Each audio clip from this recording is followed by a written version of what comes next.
అంటే ఏ రకంగా కూడా దే గెట్ డిస్ట్రాక్టెడ్. అది టెక్నాలజీ డిస్ట్రాక్షన్ అవుతుంది. ఆలోచించారు. అది వాడు ఇప్పటికి అంటారు కొందరు, నేను దాంట్లో చూస్తున్నా అంటాడు. చూడండి, ఒక్కసారి ఫోను అది స్టార్ట్ చేస్తే ఏం చేస్తాడు, దీన్ని నొక్కుతాడు, ఇది బాగాలేకపోతే ఇంకోటి నొక్కుతాడు, ఇది బాగాలేకపోతే ఇంకోటి నొక్కుతాడు. కానీ డెఫినెట్గా I'm telling you, sooner or later that might replace. మన టీచర్స్ కనుక సరిగ్గా ఉండకపోతే అది రిప్లేస్ చేస్తుంది. అయింది నార్త్ లో. ఒక వ్యక్తి వీడియోలు లక్షలు ఉంటాయి, మీరు చూసుంటారు. ప్రశాంత్ కిరాడ్ అని, అలక్ పాండే అని, వీళ్ళ వీడియోస్ కి వ్యూస్ పెట్టగానే దాంతో డ్రామా ఆర్టిస్టులు పెరిగి టీచర్లు తగ్గిపోయారు. దానిలో కూడా ఏమైపోయిందంటే there is too much of drama. I have seen one video unfortunately. ఒక simple concept sir, optical activity అని ఒక సింపుల్ కెమిస్ట్రీ కాన్సెప్ట్ ని ఆయన తలక్రిందులుగా ఏదో శీర్షాసనం వేసి ఎక్స్ప్లెయిన్ చేస్తాను. అంత అవసరం కూడా లేదు. ఒక 2 చేతులు పెట్టి చూపించవచ్చు, ఇవి 2 non superimposable mirror images అని.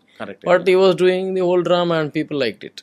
సో మరి ఇది ఖచ్చితంగా డిస్ట్రాక్షన్ అవుద్ది అంటారు. డిస్ట్రాక్షన్ కదా, డ్రామా అవుతుంది. అది డ్రామా అవుతుంది. బట్ నేను I'm talking about, for example, I learn physics from the great professors. నేను సొంతగా ఇక్కడ పిల్లలతో చెప్తూ పాటు కూడా there are so many videos from the best professors, so many videos. మనకు ఫర్ ఎగ్జాంపుల్ ఒక ఏల్ యూనివర్సిటీ ప్రొఫెసర్ వీడియో కావాలంటే దొరుకుతుంది కదా. Can I go to Yale and Ramamurti Shankar అని ఫిజిక్స్ వీడియోస్ చాలా బాగుంటాయి. Is electrical engineer from IIT Madras and Yale లో retired physics professor. So you can watch it కదా. My point is all the time technology double edged sword. So we need to be, before making sweeping statements, we need to say this section of society అనమాట. ఈ section of society పనికి వస్తుందా, వాళ్ళకి పనికి వస్తుందా, వీళ్ళకి పనికి వస్తుందా, ఎవరు ఎట్లా ఎక్స్ప్లెయిన్ చేయాలా, ఇది చాలా ఇంపార్టెంట్.